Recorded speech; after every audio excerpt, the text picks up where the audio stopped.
How to fix incoming calls not showing on screen on Messenger app. First thing you have to do is open up your Messenger, and then from here you're going to have to go ahead and tap on the menu icon at the bottom right, and then simply tap on settings.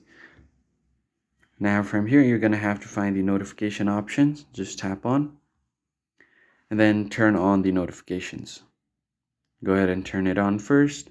Now go back, and here on the call notification you're gonna have to tap on the ringtone, and then here you can also show the name and message previews.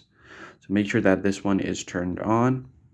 But if this doesn't work, then long press on your Messenger app, tap on I button. Now once you land on the app info, tap on storage and then clear cache. Once that is done, you can go back, head over to permissions, and make sure that the call permissions are allowed on Messenger. So as you can see here, the call permissions are allowed. So go back and force stop the app once. It will restrict all of the background activities and stop all of it at once. And then you should be good to go. Just give your phone a quick restart and you should be getting the on-screen call notification. That's it for this video, guys. I hope it was helpful. I'll see you on the next one.